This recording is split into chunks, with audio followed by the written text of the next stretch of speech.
चलो तो कहानी अब हम 1813 से आगे की करते हैं। ठीक है, यहां तक सारी चीजें सभी की क्लियर थी?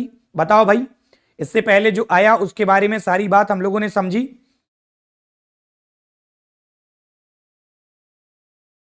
चल, 1813 में क्या हुआ समझना। 1813 में यह कहा, सबसे पहला काम यह हुआ कि कंपनी का भारत के साथ व्यापार करने का अधिकार आंशिक रूप से छीन लिया गया। आंशिक का क्या मतलब होता सर, यह बता दो मुझे। आंशिक का मतलब होता बेटा कि पूर्ण रूप से नहीं छीना गया। आंशिक का मतलब होता पूर्ण रूप से नहीं, नाम मात्र का।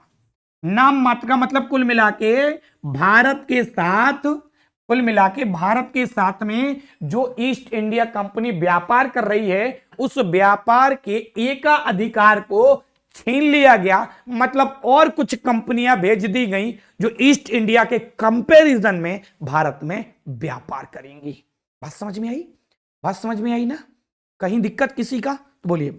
इवनिंग, सभी को इवनिंग बच्चा। बिल्कुल बिल्कुल दीदी, बिल्कुल बिल्कुल नेहा बिटिया, बिल्कुल। चलिए बढ़ते हैं आगे। बच्चा क्या कह रहे हैं, कंपनी का जो एकाधिकार था, क्या कहें यहां लिख दूं, कंपनी का एकाधिकार छीन लिया गया। कंपनी का कंपनी कंपनी कंपनी का कंपनी का कंपनी का एकाधिकार छीन लिया गया। एकाधिकार एकाधिकार एकाधिकार एकाधिकार एकाधिकार एकाधिकार छीन लिया गया। सर मुझे ये बताओ, ये एकाधिकार क्या होता? छीन लिया, छीन लिया, छीन लिया गया, छीन लिया गया। एकाधिकार क्या होता बच्चा, इस बात को सुनिएगा आप। एकाधिकार का मतलब ये कि कंपनी अभी तक एक और एक मात्र कंपनी इंग्लैंड की भारत में व्यापार कर रही थी। 1813 में इसको आंशिक कर दिया और कंपनियां उतार दी भारत में व्यापार करने के लिए। क्लियर? एक बात और समझो, पूर्वी देशों के साथ कह दिया 1813 में कि पूर्वी देशों में आता मूल रूप से चीन। लिखा नहीं है क्या यहां? नहीं लिखा तो लिखते हैं। पूर्वी देशों के साथ चाय।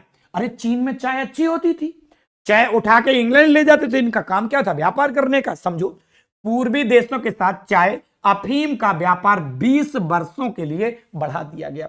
पता ये कब बंद कर दिया जाएगा? इसको जो बढ़ाया है ये भी बंद किया जाएगा। 20 वर्ष कब हो जाएंगे?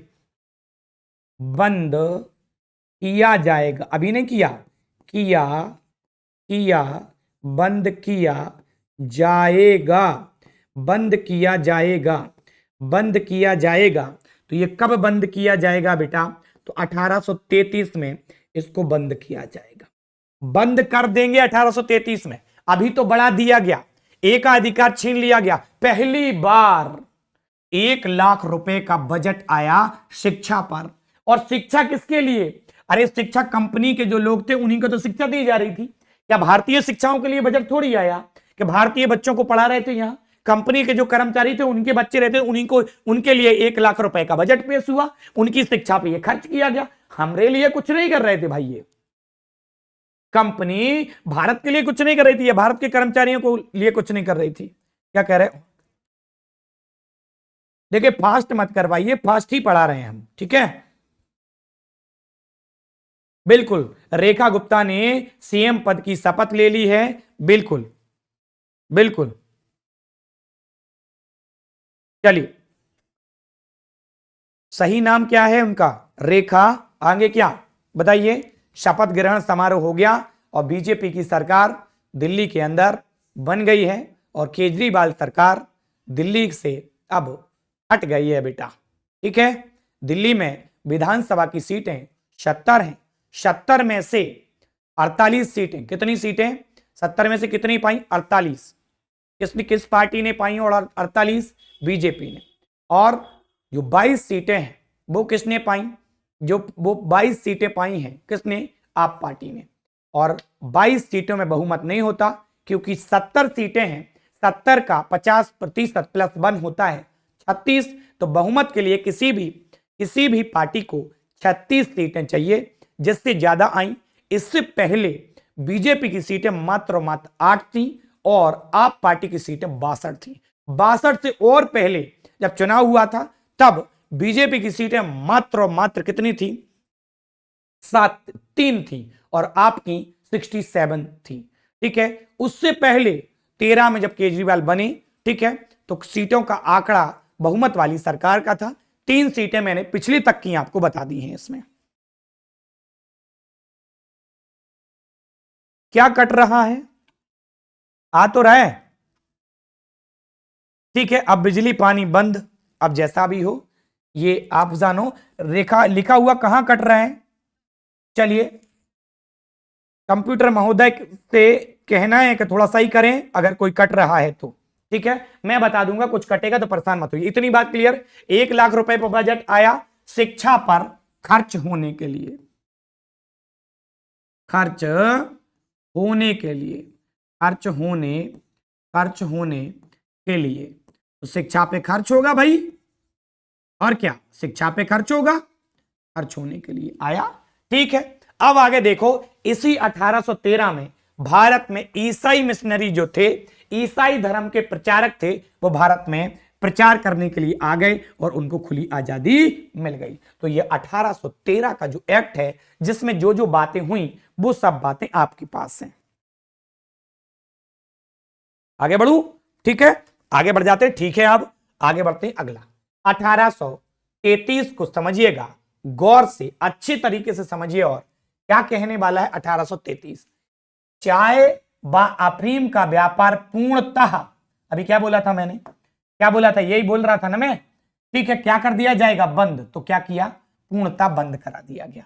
इसी समय बंगाल के गवर्नर जनरल का नाम बदलकर, मैंने पहले ये एक लिस्ट पढ़ाई आपको पूरी, उसमें 1833 में पढ़ाया होगा कि बंगाल का गवर्नर जनरल 1833 में भारत का गवर्नर जनरल हो जाता, जो कि आपके सामने है। बात समझ में आ रही होगी आपको? ठीक है, कि बंगाल का गवर्नर जनरल क्या हो गया? भारत का गवर्नर जनरल हो गया। अब वो पूरे भारत पे कानून बनाने की औकात रखता है, यानी क्षमता रखता है। 1833 का एक्ट आपके सामने चल रहा है। बंगाल का जो गवर्नर था वो बंगाल और मद्रास और मुंबई, इन 3 जगह के लिए कानून बना सकता था प्यारे। लेकिन अगर हम बात करते हैं अब इसकी, भारत का जो गवर्नर जनरल, क्या हो गया?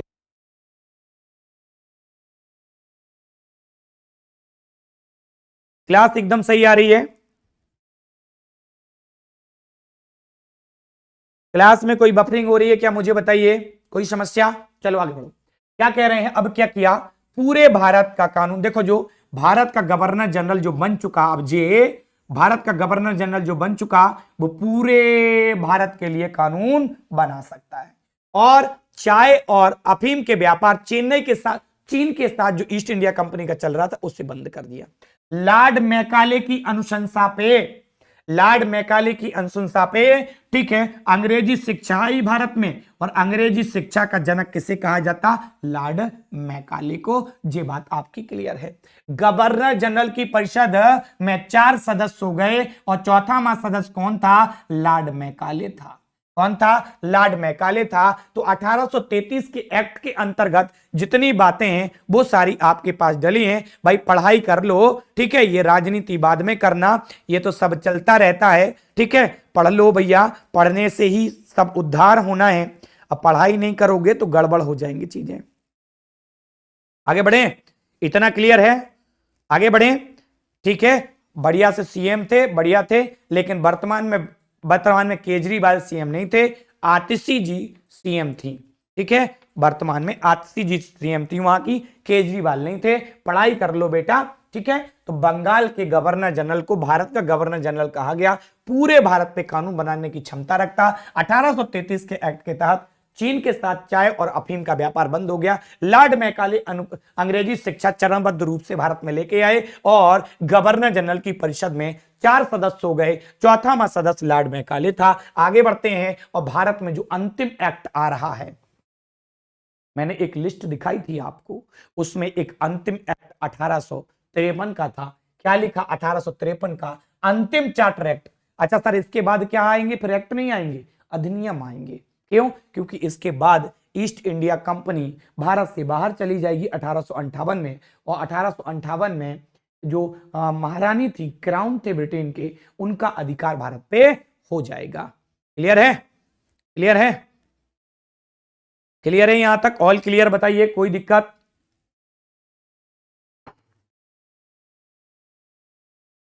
बढ़ू कहीं कोई समस्या किसी की? चलो आगे बढ़ते हैं। क्या क्या लिखा? सबसे पहले 1853 में समझो, प्रतियोगी परीक्षाएं शुरू हो गई। कंपनी में कर्मचारियों की भर्ती के लिए, कंपनी में कर्मचारियों की भर्ती के लिए, गौर से समझना, कंपनी में कर्मचारियों की भर्ती के लिए, लिख रहा हूं यहां पे, क्या हुआ? कंपनी में कर्मचारी की भर्तियों के लिए प्रतियोगी परीक्षा, कंपनी कंपनी में कंपनी में कंपनी में कंपनी में कर्मचारियों कर्मचारियों कर्मचारियों कर्मचारियों की भर्ती के लिए, की भर्ती के लिए, की भर्ती की भर्ती के लिए, की भर्ती के लिए, की भर्ती के लिए, की भर्ती के लिए प्रतियोगी परीक्षाएं शुरू हो गई। कंपनी में कर्मचारियों की भर्ती होनी है तो बोले प्रतियोगी परीक्षा देनी होगी, तभी भर्ती होगी। आज भी उसी भर्ती का पालन आप कर रहे हैं, उसी टाइप से आपकी प्रतियोगी। लॉर्ड मैकाले के बाद यहां कौन था बताते हैं सारी बात, गौर से समझना। क्या दे रहे हैं? हड़प नीति कौन लेके आया? लॉर्ड डलहौजी। यानी 1853 में कौन था? लॉर्ड डलहौजी था। यहां पे डलहौजी डलहौजी डलहौजी ने ही ट्रेन सेवा शुरू की। डलहौजी ने व्यक्तिगत का सिद्धांत दिया, यानी डलहौजी ने ये हड़प नीति दी। डलहौजी ने तार संचार सेवा दिया। डलहौजी ने पत्राचार व्यवस्था दी। डलहौजी ने प्रतियोगी परीक्षा दी। वो था ये, ठीक है, गौर से समझिएगा। बोर्ड ऑफ डायरेक्टर समाप्त कर दिया। बोर्ड ऑफ डायरेक्टर जो था वो भी समाप्त कर दिया प्यारे इसी समय। और अगर देखेंगे इसी समय में बोर्ड ऑफ डायरेक्टर क्या हो गया बच्चा? समाप्त हो गया। ठीक है, क्लियर? अब देखो इसके बाद बिल्कुल कोई अलग से क्रॉस कोर्स नहीं आएगा, यही आएगा। चलो आगे बढ़ते हैं। बोर्ड ऑफ डायरेक्टर यहीं समाप्त हो गया। अब इसके बाद कौन बचेगा? Board of controller. और बोर्ड ऑफ कंट्रोलर आगे 1858 में समाप्त हो जाएगा। हड़प नीति, हड़प नीति कौन सी? हड़प नीति की शुरुआत कब डलहौजी करता है? 1853 के अंतिम चार्टर एक्ट के अंतर्गत करता है। ब्रिटिश संसद कभी भी कह दिया, अल्टीमेटम दे दिया गया किसको? ईस्ट इंडिया कंपनी को। ब्रिटिश क्राउन समझ चुके थे कि अब भारत में बहुत ज्यादा करप्शन और ये अति काट चुके हैं, इनको कभी भी भारत से बाहर बुलाया जा सकता है। ईस्ट इंडिया कंपनी को अल्टीमेटम दे दिया गया कि आप तैयार हो जाइए, भारत से आपको कभी भी बुला सकते हैं वापस। आपका जो लाइसेंस है बस इतने ही सालों के लिए हमने रिन्यू कर पाया, इसके आगे हम रिन्यू अब नहीं कर पा रहे हैं, अब आपको भारत से वापस आना पड़ेगा। लेकिन उधर ये कहना हुआ और 1953 के बाद 54, 55 और 56 और 57 में 1857 की भारत में एक बड़ी क्रांति हुई जिसने ईस्ट इंडिया कंपनी को कुचल के रख दिया। भारत आजाद नहीं हो पाया प्यारे। ठीक है, उस क्रांति का तात्कालिक कारण क्या था प्यारे बच्चों? तो एनफील्ड राइफल जो थी वो आई थी जिसमें चर्बी लगे कारतूस चलाने पड़ते थे, और वो हिंदू और मुस्लिम धर्म के लिए एक गलत था, जिसके चलते मंगल पांडे के द्वारा ठीक है गोली चला के खून कर दिया गया, और उसके बाद उनको मृत्यु की सजा यानी फांसी की सजा हुई। और वही सजा जो मंगल पांडे को फांसी की सजा हुई वो ही 1857 की क्रांति लेके आया, चिंगारी का काम किया। और फिर 1857 की क्रांति में कुछ हमारे यहाँ के लोग थे जिनने भाग नहीं लिया, बढ़ चढ़ के हिस्सा नहीं लिया, और 1857 की क्रांति सफल नहीं हो पाई प्यारे साथियों। तो वो इसी के दौरान हो जाती। 1853 के बाद 57 आता है। अब हम जो पढ़ेंगे वो 58 का अधिनियम पढ़ेंगे, लेकिन इसमें बातें सुन लो। क्या कहा गया 53 में कि न्यायपालिका और कार्यपालिका अलग अलग कर दी जाए। न्यायपालिका के लोग अलग होंगे, कार्यपालिका के लोग अलग होंगे। आज भी देखते हैं आप, कार्यपालिका के लोग अलग हैं और न्यायपालिका के लोग अलग हैं। अरे कोर्ट का काम ही थोड़ी कार्य करना है, मंत्री और मंत्री की मंत्रिपरिषद, अरे प्रधानमंत्री और प्रधानमंत्री की मंत्रिपरिषद, कार्यपालिका का प्रधानमंत्री वास्तविक प्रधान रहता है। कार्यपालिका का वास्तविक प्रधान कौन? प्रधानमंत्री। तो कार्यपालिका को प्रधान देखे भाई क्या करना नहीं करना। और आज के रूप में देखिए court, supreme court, high court, district court, मुंसिफ कोर्ट, ये सारे कोर्ट क्या है? ग्राम पंचायत, पंच भैया गांव में जी क्या है? ये न्यायपालिका है। क्या है प्यारे? न्यायपालिका है। बोर्ड ऑफ डायरेक्टर का क्या मतलब था? बोर्ड ऑफ डायरेक्टर मतलब BOD शॉर्ट में लिखेंगे। इसका काम क्या था? जे व्यापारिक मामले देखता था। क्या करता था? व्यापारिक मामलों की एक संस्था थी ये। व्यापारिक, आपने पूरी क्लास नहीं देखी है बेटा, व्यापारिक मामलों की संस्था थी ये। व्यापारिक मामलों की संस्था, व्यापारिक मामलों की संस्था थी प्यारे ये। व्यापारिक मामले देखते थी, इसको हटा दिया गया। और एक बोर्ड ऑफ कंट्रोलर भी है, उसको भी हटा दिया जाएगा अभी। तो ये बात पूरी समझ में आई। 1858 का अधिनियम अब आपके सामने आ गया। इसको एक्ट नहीं लिखेंगे, पहले तो इसको इस बात के लिए कट करेंगे कि ये एक्ट नहीं होगा। ठीक है, ये क्या नहीं होगा? ये एक्ट बिल्कुल नहीं होगा, एकदम से गलत लिखा हुआ है। ये है अधिनियम, तो मैं लिख रहा हूं, परेशान मत होइए। ये क्या है? ये अधिनियम है प्यारे।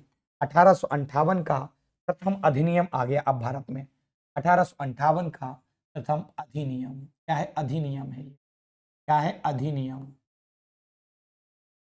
अधिनियम है बेटा, ये क्या है? अधिनियम है। क्या है? अधिनियम। अधिनियम है बच्चा। तो ये 1858 का अधिनियम है, जिसके अंतर्गत तमाम सारी बातें कही गई। ईस्ट इंडिया कंपनी को पूर्णतः भारत से वापस इंग्लैंड भेज दिया गया। क्लियर है बच्चा?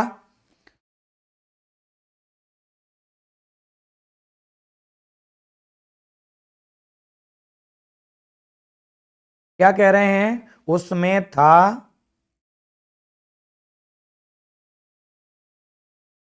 किसमें भाग नहीं लिए? कौन से राजा भाग नहीं लिए? साउंड में क्या समस्या हो रही है?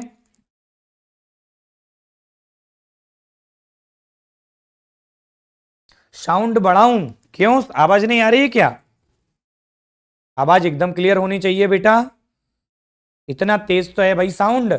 और किसी को लग रहा है कि आवाज कम आ रही? बताइए, किसी को लग रहा है कि आवाज कम आ रही है? बताइए जल्दी से। आवाज क्लियर है? बताइए जल्दी। ठीक है, 1858 के अधिनियम में क्या हुआ? ईस्ट इंडिया कंपनी को भारत से बाहर भेज दिया। एक बात, भारत के गवर्नर को क्या कह दिया? वायसराय। याद रखना इस बात को। सचिव का पद बनाया, जो वायसराय का जो पद था वो सचिव का पद बनाया। सचिव के पद के नीचे, ये पद सचिव के पद के नीचे, सचिव के नीचे का पद, सचिव के नीचे कौन? वायसराय काम करता है। यानी सचिव कौन? उच्च पद हो गया। सचिव क्या हो गया? उच्च पद। क्यों? क्योंकि अब बोर्ड ऑफ कंट्रोलर को भी हटा दिया ना, जो राजनीतिक मामले देखता था उसको हटा दिया। ईस्ट इंडिया कंपनी को बाहर भेज दिया। भारत का जो गवर्नर जनरल था उसको वायसराय कह दिया, और एक सचिव का नया पद बनाया। सचिव का पद उच्च पद था, और इस पद के नीचे वायसराय काम करता। अरे सचिव बड़ा पद होता है साहब, एक बड़ी क्षमता रखता है। मालिक के तुरंत बाद सचिव आता है भाई। बोले कंपनी का सचिव, सचिव मतलब बड़ी औकात रखने वाला व्यक्ति। ठीक है, क्लियर है सबको?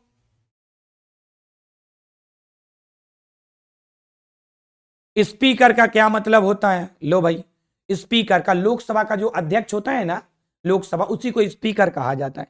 तो मैं कहीं पढ़ा रहा हूं, आप कहीं के क्वेश्चन पूछ रहे हो, बताओ।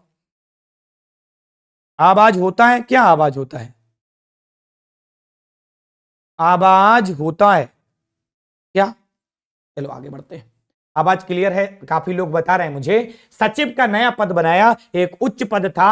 और जो बीओसी बोर्ड ऑफ कंट्रोलर था, जो राजा से सीधा संबंध क्राउन से जिसका था, उसको भी समाप्त कर दिया। मैंने इन संस्था को बनवाया था, आपने पीछे ही क्लास पढ़ी होगी कि बोर्ड ऑफ डायरेक्टर का पद बना, बोर्ड ऑफ कंट्रोलर का पद बना। धीरे धीरे board of director, board of controller दोनों समाप्त हो गए। महारानी विक्टोरिया को भारत की साम्राज्ञी औपचारिक रूप से बना दिया। औपचारिक की जगह मैं दूसरा टर्म्स यूज कर सकता हूं क्या? आंशिक। क्या कर सकता हूं? आंशिक। आंशिक रूप से, आंशिक रूप से, किस रूप से? आंशिक रूप से। आंशिक रूप से क्या हुआ बच्चा? महारानी विक्टोरिया को भारत की साम्राज्ञी आंशिक रूप से बना दिया गया बच्चा। महारानी विक्टोरिया अभी पूर्ण रूप से भारत पे अधिकार नहीं कर रही हैं, लेकिन इनको आंशिक रूप से क्या बना दिया? भारत की साम्राज्ञी बन गई हैं। कंपनी के सारे अधिकार छीन लिए गए और कंपनी को भारत से बाहर कर दिया गया। भारत सरकार अधिनियम आने लगे अब, तो क्या कहेगा? भारत सरकार अधिनियम पहला कौन सा? पहला, पहला कौन सा? भारत सरकार अधिनियम पहला 1858। अभी बोला था ना मैंने आपसे, 1858 में अधिनियम आएगा, एक्ट नहीं आएगा। तो वही बात डली है। क्या कह रहे हैं? भारतीय मामलों पर ब्रिटिश संसद का नियंत्रण। भारतीय मामले जितने भी हैं सब ब्रिटिश संसद में सुने जाएंगे। क्यों? क्योंकि महारानी विक्टोरिया अब भारत की साम्राज्ञी बन गई, अब भारत की रानी बन गई। क्लियर? दिक्कत क्या है आपका? कमेंट नहीं पढ़ते हो सर, आप जो पढ़ाते हो मैं वो पढ़े हैं, क्या पढ़े हो? अभी यूट्यूब पे क्लास नहीं चलती है तो क्या कह रहे हैं? पुरुषोत्तम, क्या कमेंट है आपका, बताइए।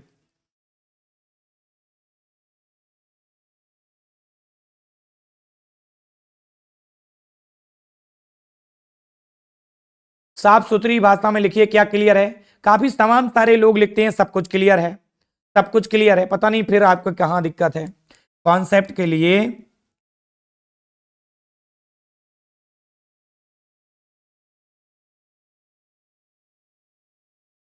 सही तरीके से एक तो लिखते नहीं हो, दिक्कत यह है।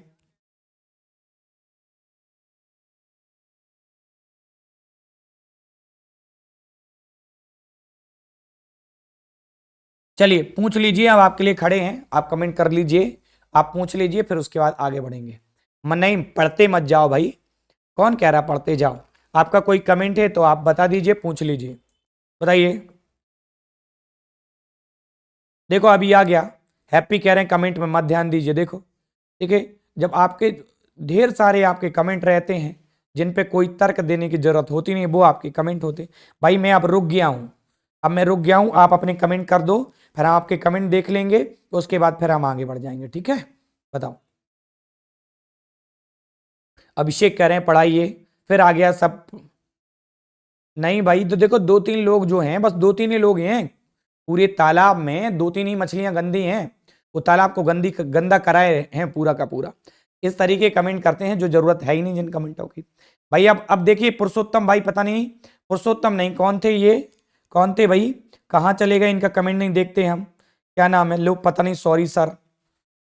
लो चलो आगे बढ़ते हैं, आगे बढ़िएगा, सारी चीजें बढ़ते हैं। अब क्या करेंगे, कल से आपके कमेंट को एक साइड में रख देंगे, बढ़िया से क्लास पढ़ा लेंगे, और फिर लास्ट में पूछेंगे आपसे क्या आपको समझ में आया क्या नहीं आया। ठीक है, चलो यहां तक सारी चीजें क्लियर। 1858 क्लियर है। 1858 में ईस्ट इंडिया कंपनी को भारत से बाहर भेज दिया। गवर्नर, भारत का गवर्नर जनरल था, उसे वायसराय बना दिया गया, और एक साथ साथ इसके दो नाम रहे, भारत का गवर्नर जनरल भी इसको कहा जाता था और वायसराय भी कहा जाता था। वायसराय इसको कब पुकारते थे? वायसराय इसको तब पुकारते थे जब ये किसी देसी रजवाड़े के पास कोई बात करने के लिए उनके यहां जाता था, तब तो ये वायसराय कहलाता था। और ब्रिटिश भारत में रहता था तब तक ये भारत का गवर्नर जनरल कहलाता था। एक सचिव का पद नया पद बनाया गया जो उच्च पद था, वो इन सबसे ऊपर आता था। वायसराय इसके नीचे काम करता था। इनके ऊपर विक्टोरिया रानी थी, सचिव के ऊपर। सचिव रानी के तुरंत बाद दूसरा एक बड़ा पद था, बीओसी का पद भारत में समाप्त कर दिया गया। 1858 का अधिनियम भारत में पहला अधिनियम था। सब कुछ क्लियर होगा, आगे बढ़ जाते हैं प्यारे। आ जाता 1861 का भारत परिषद अधिनियम। इसके अंतर्गत क्या क्या चीजें हुई, इनको हम लोग गौर से समझ ले रहे हैं। ठीक है, जिन जिन की जरूरत है उनको समझ ले रहे हैं। बाकी कुछ टर्म्स आगे आएंगे जिनको हमें विस्तार में पढ़ाना है, उनको भी हम विस्तार में आपको पढ़ाएंगे। ठीक है, बिल्कुल आगे पढ़ा रहे हैं बेटा, कोई दिक्कत नहीं है, सारा का सारा कुछ आगे की तरफ लेके चल रहे हैं आपको। ठीक है, चल आगे क्या कह रहे हैं। 1861 का भारतीय परिषद अधिनियम, गवर्नर चुनना, गवर्नर जनरल को अधिकार राज्य का, देखो सुनो, गवर्नर चुनना, गवर्नर चुनना गवर्नर जनरल का, गवर्नर चुनना गवर्नर जनरल का अधिकार हो गया। यानी गवर्नर चुनना किसको अधिकार दिया गया? गवर्नर जनरल को। एक बात क्लियर। दूसरी बात यहां क्या लिखी है? गवर्नर, हाँ भाई देखो, गवर्नर को क्या अधिकार दिए गए? सुनना, गवर्नर को अधिकार, ये गवर्नर नहीं है, ये गवर्नर जनरल होगा। गवर्नर जनरल, देखना गौर से, गवर्नर जनरल को अधिकार राज्य का नाम और सीमा परिवर्तन का। एक बार फिर से सुन लो, एक गवर्नर जनरल है और किसी क्षेत्र में गवर्नर चुनना है। गवर्नर जनरल एक बड़ा पद होता है, ये गवर्नर जनरल वायसराय का नाम है। ठीक है, वायसराय कब होता, गवर्नर जनरल कब होता, बता दिया हमने। मान लो ये पूरा भारत का एरिया है, ठीक है, यहां पे इतने एरिया पे ब्रिटिश भारत का क्षेत्र है और यहां पे कोई देसी राजा रजवाड़ा है। अगर वो गवर्नर जनरल यहां इनके यहां कोई बात करने जा रहा तो इनके यहां तो वो वायसराय कहलाएगा, लौट के अपने यहां आ गया तो वापस से गवर्नर जनरल कहलाएगा। अरे तुम्हारा घर का नाम कुछ और है और स्कूल का नाम कुछ और है, बस ऐसे ही समझ लो कि ये जो गवर्नर जनरल था ये देसी रजवाड़े में जब बात करने के लिए जाएगा, किसी संधि को लेकर, किसी और बात को लेकर जाएगा, तो यह बताने जाएगा कि तुम्हारे पास अब आगे संतान नहीं है, तुम्हारा रजवाड़ा अब ब्रिटिश भारत में मिल जाएगा, क्योंकि हड़प नीति तो आ गई ना 1853 में। तो यहां पे ये क्या वायसराय कहलाता था, अपने यहां वापस आ जाता था तो गवर्नर जनरल। गवर्नर जनरल को यह अधिकार दिया गया कि किसी क्षेत्र में अगर गवर्नर की नियुक्ति करनी है तो तुम कर दो। ठीक है, एक बात। दूसरी बात, ये जो गवर्नर जनरल था इसी के पास अधिकार था कि किसी राज्य का नाम बदलना है तो बदल देंगे, किसी राज्य का नाम बदलना और किसी राज्य की सीमा को छोटा बड़ा करना तो भी इसी को अधिकार थी। लेकिन वर्तमान में पता किसको अधिकार है जी? वर्तमान में ये अधिकार राज्य का नाम बदलना, सीमा परिवर्तन करना, दो राज्यों को मर्ज करके एक राज्य बनाना, दो राज्यों को, एक राज्य को बड़े से को बांट के दो राज्य बना देना, ये सब वर्तमान में संसद का अधिकार है। आर्टिकल नंबर 1, 2, 3, 4 तक ये सारी बातें डाली गई हो, बल्कि 3 तक ये बातें डाली गई और मैं पढ़ाऊंगा भी, ये मैं पढ़ाऊंगा। ठीक है,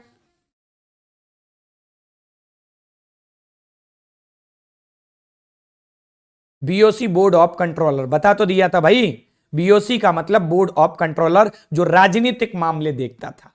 क्या देखता था? राजनीतिक मामले। ठीक है, बीओसी। अब इतनी बात यहां क्लियर। देखो, गवर्नर जनरल अध्यादेश जारी कर सकता था, यानी गवर्नर जनरल जो था, यानी जो जिसे वायसराय कहते थे, इसी को वायसराय,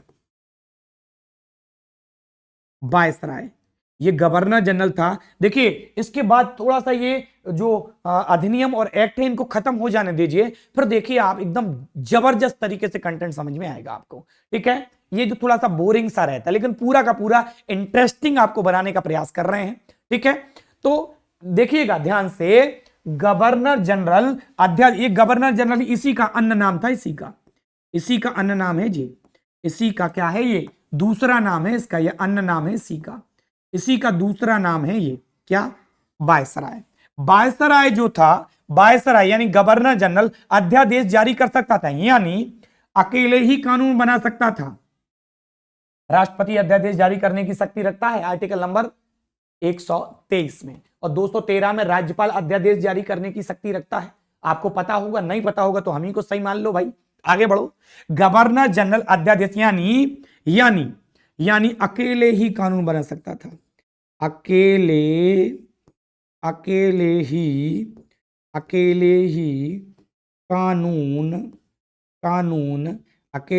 कानून बना सकता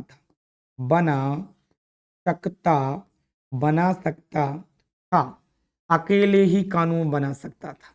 क्या कर सकता था? अकेले ही कानून बना सकता था। प्यारे, क्लियर है ना सारी बात यहां तक? अकेले ही कानून बनाने की शक्ति किसके पास? गवर्नर जनरल को अध्यादेश की शक्ति दी गई, और अध्यादेश का मतलब है कि अकेले, किसी और दूसरे लोगों की जरूरत नहीं है, अकेले ही बैठ के कानून बना देगा, कानून लागू भी हो जाएगा, और यही अध्यादेश की शक्ति है। आज देश में कोई आंतरिक गड़बड़ी हो युद्ध की स्थिति हो और देश को किसी कानून की आवश्यकता है तो राष्ट्रपति साहब अकेले ही बैठ के आर्टिकल नंबर 123 का प्रयोग करके अकेले ही कानून बना देंगे। वो कानून पूरा का पूरा देश में लागू हो जाएगा। बाद में फिर जब संसद की बैठकें होने लगेंगी, लोकसभा राज्यसभा की बैठकें होने लगेंगी, फिर उस अधिनियम को पारित करवाना आवश्यक है। लेकिन जिस टाइम जरूरत है उस टाइम राज्यपाल या राष्ट्रपति अकेले ही बैठ के पूरा कानून बना सकता है साहब। यही तो गवर्नर जनरल को दिया गया था कि गवर्नर जनरल अकेले ही पूरा का पूरा कानून बना सकता था। यही अध्यादेश है प्यारे, और यही अध्यादेश है। क्लियर? बताओ, आगे बढ़ जाते हैं, क्या करें जी, आगे बढ़ जाते हैं। देखो गौर से समझ रहे हैं ये दोनों बातें। अब देखो, भारत पर कोई भी कानून बनाने का अधिकार भारत परिषद का था। यानी देखो, भारत परिषद जो थी वो कानून बनाएगी, लेकिन कभी कोई भारत परिषद की बैठकें नहीं चल रही तो कौन? गवर्नर जनरल अकेले ही कानून बना देगा। ये भारत परिषद कहां थी? इंग्लैंड में। कहां थी? इंग्लैंड में। कहां बैठी थी ये भारत परिषद? इंग्लैंड में। वहीं से कानून बन के आते थे, वहीं से कानून बन के आता था और भारत में लागू होता था। लेकिन भारत परिषद की मान लो बैठकें नहीं चल रही, और भारत परिषद की जब बैठकें नहीं चल रही, मान लो भारत परिषद कहां है? इंग्लैंड में। 15 सदस्यीय एक कमेटी थी जिसे भारत परिषद कहा जाता था। उस भारत परिषद में एक भी सदस्य भारतीय नहीं था, और इंग्लैंड में बैठ के जो कानून बनाते थे भारत में भेज देते थे, भारत में लागू हो जाता था। लेकिन भारत परिषद की मान लो बैठकें इंग्लैंड में नहीं चल रही और भारत को कानून की जरूरत है, तो गवर्नर जनरल अकेले ही कानून बना देता था। क्या लिखा? 15 सदस्य भारत परिषद में, जो कि इंग्लैंड में। क्लियर है? चलिए आगे बढ़ते हैं। क्लियर? अगर आप नहीं बने हमारे लिए तो क्लास से आप स्किप हो सकते हैं, कोई दिक्कत थोड़ी है ना बच्चा। चलिए आगे बढ़े। देखो इसके बाद आगे बढ़ जाते हैं, और क्या आया? 1873 का जो अधिनियम था, एक्ट नहीं है, फिर बोल रहा हूं, अब एक भी एक्ट नहीं आएगा। गलती से टाइपिस्ट वाले ने टाइपिस्ट कर दिया। अब एक भी अधिनियम नहीं आएगा प्यारे, ठीक है। पॉलिटी से जितने भी क्वेश्चन होंगे आपके पेपर में, एक बात मैं बता दे रहा हूं, पॉलिटी से जितने भी क्वेश्चन आपके पेपर में आएंगे वो हमारी क्लास से ही आएंगे। इस बात को आप माइंड में सेट कर लो, खोपड़ी में सेट कर लो। इधर उधर से क्वेश्चन पूछा ही नहीं जाएगा, बशर्ते क्लास आप पढ़ लेना का पूरी की पूरी। कई सारे लोग हैं, ठीक है, जिनको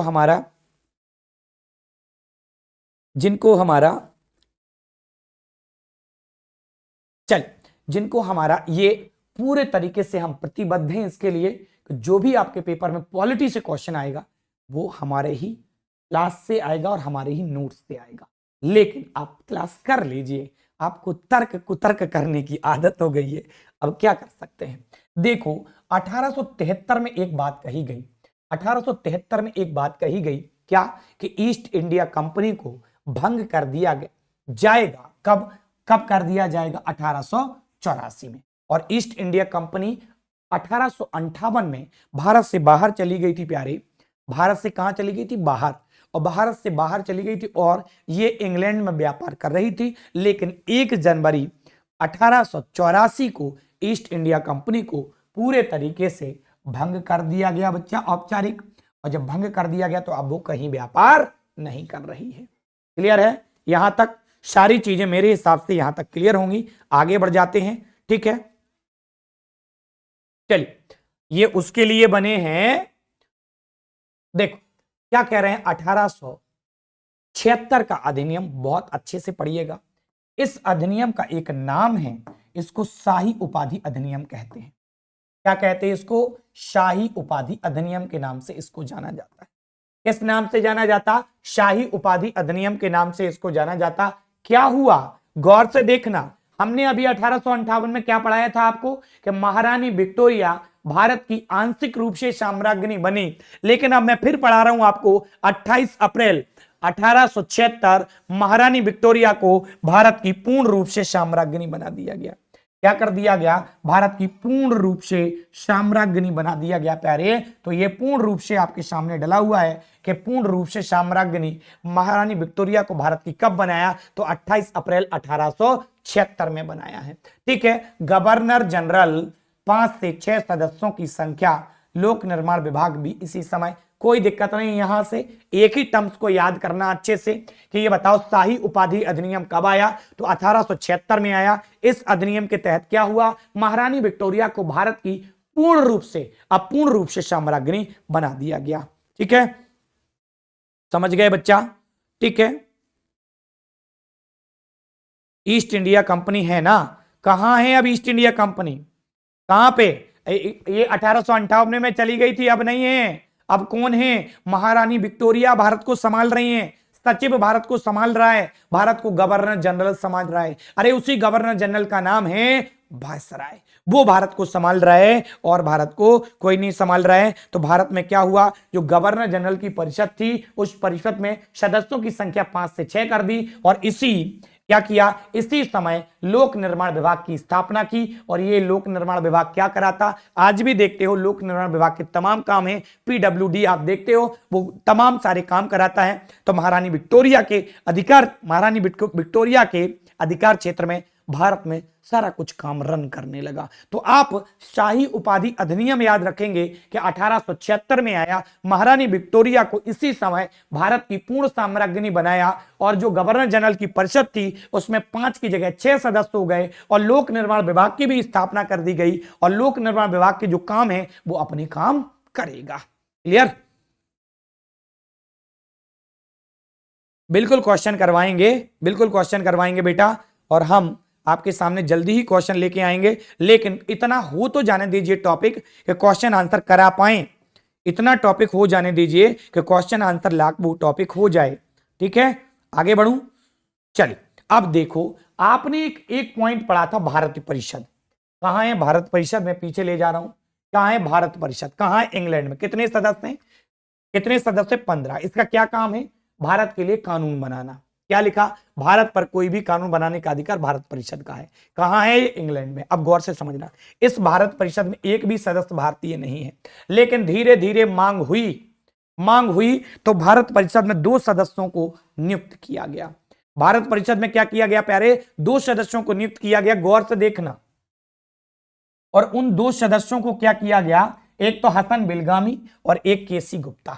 देखना गौर से, इंग्लैंड में भारत परिषद, देखो जब ईस्ट इंडिया कंपनी आई थी तो इंग्लैंड में क्या बना था? नियंत्रक बोर्ड बना था, क्या नहीं बनवाया था हमने। नियंत्रक बोर्ड क्या कर रहा था? जो भारत के लिए ईस्ट इंडिया कंपनी की तरफ से कानून बनाता था। ऐसे ही आप देखेंगे भारत में महारानी विक्टोरिया का शासन है और जो भारत परिषद वो इंग्लैंड में बैठा है, वो भारत के लिए कानून बना रहा है, उसमें एक भी भारतीय सदस्य नहीं है। इसका ढेर सारा क्या हुआ? विरोध हुआ। तो 2 सदस्यों को भारत के उसमें शामिल किया गया, जो इंग्लैंड ही गए वहीं रहे, जिनका नाम केसी गुप्ता है और हसन बिलगामी है। लेकिन ये जो सदस्य थे दोनों के दोनों, इनको क्रॉस क्वेश्चन पूछने की कोई आजादी नहीं थी। भारत के लिए कोई कानून बन रहा है, सुनना गौर से, भारत के लिए कोई भी कानून बन रहा है, वो कानून ऐसा है जिसमें ये चाहते कि हम बोलें और हमारी तरफ से इस कानून का थोड़ा सा बदलाव हो जाए तो भारत के लिए ज्यादा अच्छा रहेगा। लेकिन इन्होंने एक बार क्वेश्चन किया और उसका जब जवाब मिला तो ये दूसरी बार क्वेश्चन नहीं कर सकते। यानी जो हसन बिलगामी और केसी गुप्ता 1892 के अधिनियम के तहत भारत परिषद में इंग्लैंड में जाके शामिल हुए। इंग्लैंड जो भारत परिषद है उसका काम क्या था? भारत के लिए कानून बनाना।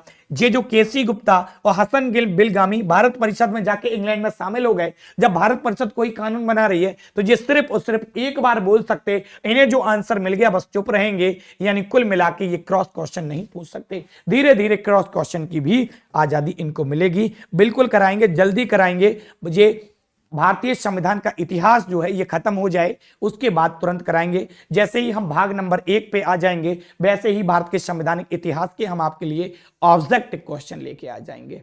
ठीक है बच्चा,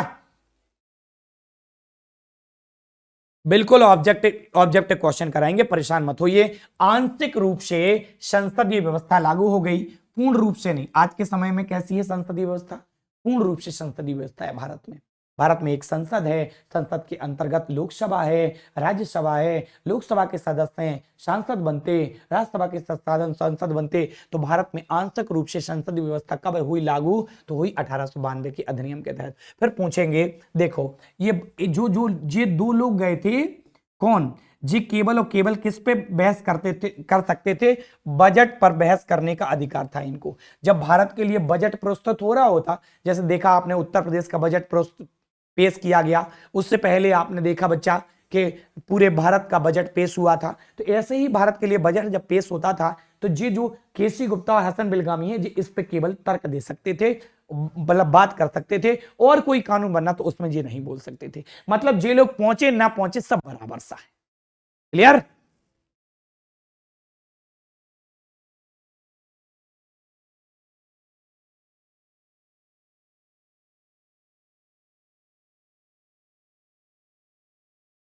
चलिए आगे बढ़े, आगे बढ़ते हैं बच्चा। ठीक है, अगला देखो 1909, बहुत ज्यादा महत्वपूर्ण है, महत्वपूर्ण लिख रहा हूं बच्चा मैं इसको। 1909 का जो अधिनियम आया, इस अधिनियम को प्यारे मार्ले मिंटो सुधार अधिनियम कहा गया।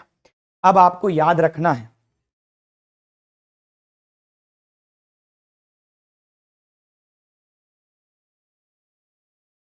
चलिए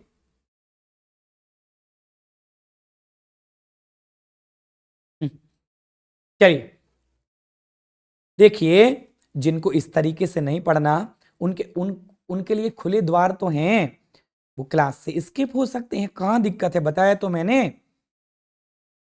देखो अगर पच नहीं रहा है तो अपनी पाचन क्षमता बढ़ाओ भाई, जितेंद्र जी, आशीष जी। ठीक है, अगर जैसे पच नहीं रहा है तो पाचन क्षमता बढ़ाओ, आपको पचाना पड़ेगा, याद करना पड़ेगा, क्योंकि आपकी नौकरी लगनी है इसके बाद बच्चा, नौकरी लगनी है तो नौकरी के लिए पढ़ना तो पड़ेगा ना बेटा। ठीक है, साइंस कैसे पच जाता फिर आपको बताओ। ठीक है, साइंस कैसे पच जाता बताओ। ठीक है, साइंस कैसे पच जाता?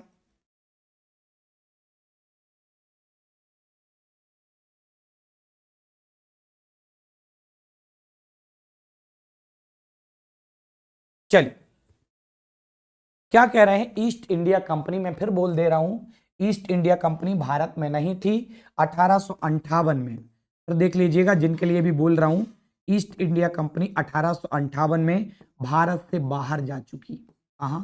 बाहर। ठीक है, और ईस्ट इंडिया कंपनी 1884 में पूरे तरीके से भंग हो चुकी। क्या हो चुकी? भंग। ठीक है, आपने सुना नहीं हमने कब बोला।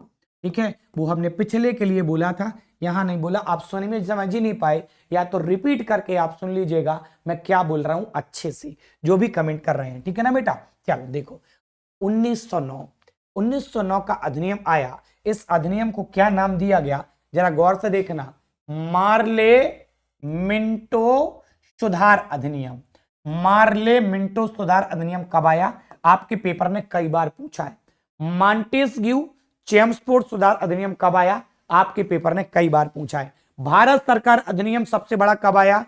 आपके पेपर ने कई बार पूछा है। अगस्त प्रस्ताव भारत में कब आया? आपके पेपर ने कई बार पूछा है। क्रिप्स मिशन भारत में कब आया? यह भी पूछा गया है। बेबेल योजना भारत में कब आई? यह भी पूछा गया है। कैबिनेट मिशन भारत में कब आया? यह भी पूछा गया है। स्वतंत्र राज्य परिषद भारत में कब आई? यह भी पूछा गया है। संविधान निर्मात्री सभा, जो संविधान सभा थी, उसका निर्माण किसने किया? यह भी पूछा गया है। तो तसल्ली से 1946 तक चलेंगे, उसके बाद ये अधिनियम समाप्त हो जाएंगे, फिर संविधान पे प्योर हम आ जाएंगे। ठीक है,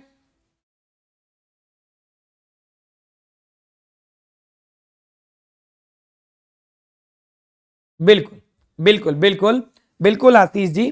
ठीक है, आशा करें आपका रिजल्ट हो बेटा, हमारा बिल्कुल आप पे आशीर्वाद है कि आपका बच्चा जल्दी से क्या है, इसी पेपर में रिजल्ट हो जाए और आप जल्दी से नौकरी करने लगो, आपका घर परिवार अच्छे से बस जाए। ठीक है, यह हमारी भी कामना है बच्चा। आगे बढ़ते हैं। देखो आपको लगता है कि रिजल्ट यहां से होगा, तो वही उस पे आप ज्यादा फोकस करिए बेटा। चलो देखो क्या कह रहे हैं, अब इसमें गौर से देखना। देखो हमने बताया था कि एक सचिव था और एक वायसराय था बेटा, तो आप देखिएगा मार्ले, मार्ले क्या था? एक सचिव था, और मिंटो क्या था? वायसराय था। क्या था बेटा? मिंटो वायसराय था। मार्ले मिंटो सुधार अधिनियम कहते 1909 के अधिनियम को बेटा, इसमें मार्ले था सचिव। अब ऐसे ही क्वेश्चन बन जाएगा कि 1909 का जो अधिनियम आया, मार्ले मिंटो सुधार, उसमें मार्ले क्या था तो सचिव था, मिंटो कौन था तो बेटा वायसराय था। ठीक है, आगे देखिए, अप्रत्यक्ष चुनाव प्रणाली, यानी पूर्ण रूप से चुनाव लागू नहीं किए गए, अप्रत्यक्ष रूप से चुनाव प्रणाली शुरू कर दी बेटा। ठीक है, अप्रत्यक्ष चुनाव प्रणाली यहां शुरू हो गई। अच्छा, कितने लोग ऐसे हैं, ठीक है, इतने लोग कैसे हैं, इतने ये बताइएगा, ऐसे कितने लोग हैं यानी जो मैं पढ़ा रहा हूं समझ में नहीं आ रहा है, बताइएगा ऐसे कितने लोग हैं जो मैं पढ़ा रहा हूं आपको समझ में नहीं आ रहा। मैंने छोटी सी बात बोली थी, इस संविधान का इतिहास है, थोड़ा सा बोरिंग रहेगा, इंटरेस्टिंग बनाने का पूरा प्रयास करूंगा। अधिकतर टीचर आपको ये पढ़ाते ही नहीं है, स्किप करके छोड़ देते हैं बेटा। ठीक है, स्किप कर देते हैं, पढ़ाते ही नहीं है, क्योंकि ये थोड़ा सा बोरिंग है, इसलिए मैं बार बार बोल रहा हूं, थोड़ा तसल्ली रखिए, एक आध क्लास और उसके बाद सीधा प्योर संविधान आ जाएगा, वहां बिल्कुल समझ में आएंगी आपको सीधी चीजें। चलिए,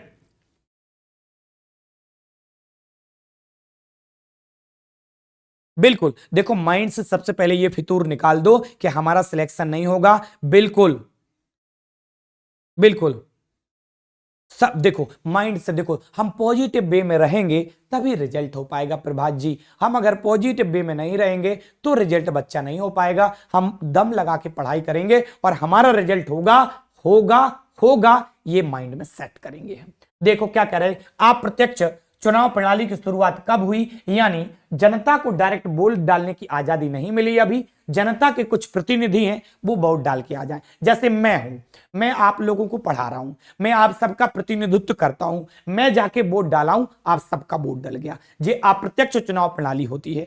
सब आप सब हम सब लोग वोट डालने जाएं, ये प्रत्यक्ष चुनाव प्रणाली होती है। यानी हमसे पूछे कि अप्रत्यक्ष चुनाव प्रणाली कब शुरू हुई तो 1909 में शुरू हुई। प्यारे, बात क्लियर है, आगे बढ़ जाते हैं। दूसरी तीसरी बात देखो, ये जो 1909 का मार्ले मिंटो सुधार अधिनियम आया था, तो ये कौन सी समिति लेके आई थी, तो ये अरुणडेल समिति लेके आई थी बेटा। इस समय क्या हुआ था, मुसलमानों के प्रत्येक निर्वाचन क्षेत्र के मताधिकार का इनको आजादी दी गई थी कि जो मुसलमान हैं उनके लिए अलग से पृथक निर्वाचन क्षेत्र बनाया गया था प्यारे साथियों। और 1919 में मुसलमानों के अलावा सिखों को अलग से निर्वाचन क्षेत्र की व्यवस्था की जाएगी।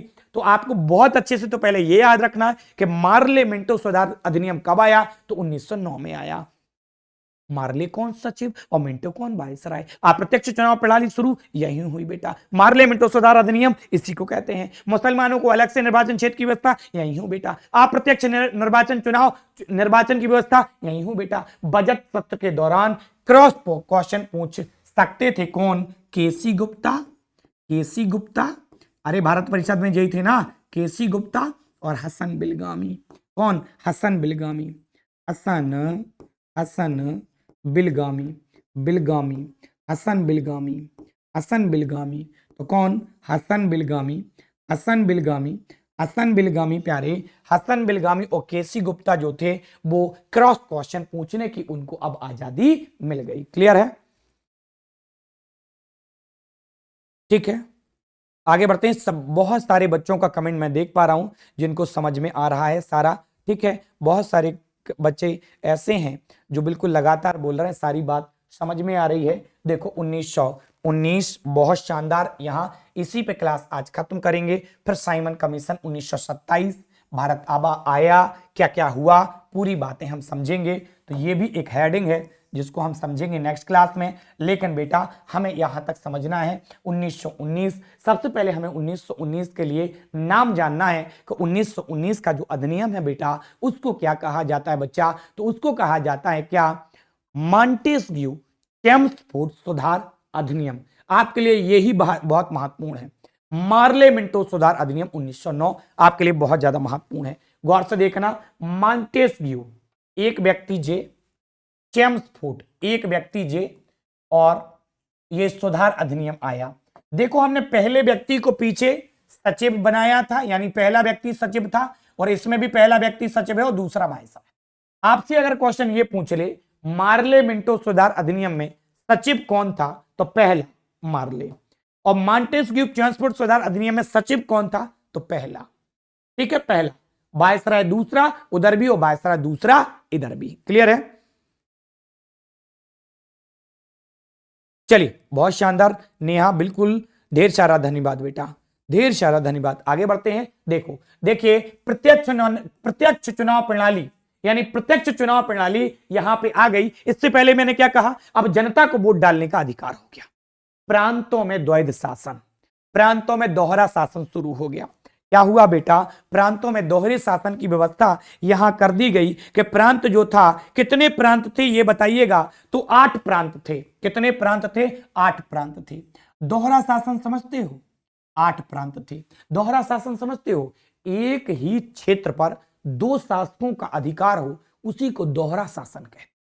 दोहरा शासन किसे कहते हैं? एक ही क्षेत्र पर जब 2 अलग अलग क्षेत्रों का, 2 अलग अलग शासकों का शासन हो, उसी को हम दोहरा शासन कहते हैं। अब ये क्या है? द्वैध शासन है। कहां शुरू हुआ द्वैध शासन? तो प्रांतों में शुरू हुआ। कहां शुरू हुआ बच्चा? 8 क्या था? सब कुछ क्लियर है? ठीक है, इतनी बात क्लियर हुई? जल्दी से बताइएगा। एक ही जगह पे जब 2 संचालक हों, उसी को क्या कहते हैं? ठीक है, चलो आगे बढ़े, आगे बढ़े। देखो, प्रांतों में अगर बात करते हैं, फालतू के देखो कमेंट मत करो, बढ़िया से आगे पढ़ाई करो, शानदार तरीके से सिलेक्शन लो और अपना घर परिवार बसाओ। ठीक है, आगे बढ़े। देखो, अब 2 लोग कौन थे, इस बात को आप समझ लो। 2 लोग कौन थे? तो देखो, प्रांतों में द्वैध शासन, दोहरा शासन, गौर से समझना, दोहरा शासन। कौन सा? दोहरा शासन, दोहरा, दोहरा, दोहरा शासन। ये दोहरा शासन क्या था, इस बात को शासन, दोहरा शासन। दोहरे शासन में एक तरफ तो क्या था? एक तरफ कौन था? Governor general. एक तरफ कौन था? Governor general. और एक तरफ कौन थे? एक तरफ कौन थे? एक तरफ था मंत्री परिषद। उस समय का मंत्री परिषद, उस समय का लोक निर्माण विभाग का जो मंत्री परिषद था, मंत्री परिषद, इसका क्या काम था? किनका काम था? देखो, कानून व्यवस्था की पूरी जिम्मेवारी इसको दी गई थी। कानून व्यवस्था पूरी जे देखेगा। और स्वास्थ्य व्यवस्था की जो वो स्वास्थ्य व्यवस्था थी, स्वास्थ्य व्यवस्था, स्वास्थ्य व्यवस्था पूरी की पूरी किनको दी गई थी? तो स्वास्थ्य व्यवस्था जो मंत्री परिषद थी उसको दिया गया था। यह दोहरा शासन था प्रांतों में। प्रांतों में दोहरा शासन का मतलब क्या था कि एक ही क्षेत्र पर जब 2 शासक हों तो उसको दोहरा शासन कहते हैं। एक गवर्नर जनरल था जो कानून बनाता था, और एक मंत्री परिषद थी वहां। और मंत्री परिषद को क्या दिया था? जो हस्तांतरित मामले थे वो पूरे के पूरे इसके पास थे, जो कानूनी मामले थे इसके पास थे। मैं चाहूं तो यहां लिख सकता हूं हस्तांतरित मामले, जैसे स्वास्थ्य व्यवस्था होती है, हस्तांतरित मामले पूरे इसके पास और कानूनी मामले इसके पास। प्रांतों में द्वैध शासन, मुसलमानों के अलावा सिखों को अलग से निर्वाचन क्षेत्र की व्यवस्था की गई। पहली बार स्वशासन की बात कही गई, और आगे चल के हम इंग्लैंड से आजाद होंगे, हमें पूरे तरीके से स्वशासन मिलेगा। लोक सेवा आयोग का गठन किया। आज भी देखते यूपीएससी के पेपर कौन कराता है भाई? कौन कराता बताइए? तो लोक सेवा आयोग का गठन कब हुआ? तो 1919 के मॉन्टेस्क्यू चेम्सफोर्ड सुधार अधिनियम के तहत 1919 के बाद अब हमें पढ़ना है 1928 साइमन कमीशन। कल की क्लास में पढ़ेंगे। चलिए, कमेंट आप फालतू के करते हो, उनका जवाब शायद अब आपको नहीं मिलेगा। ठीक है, या आपका कोई क्वेश्चन हो तो जल्दी से पूछिएगा, तो आपको जवाब मिल जाएगा बच्चा। तो यहां तक सारी चीजें आपकी क्लियर हो गई हैं। ठीक है, चलिए देखो, यहां 1919 का अधिनियम पूरे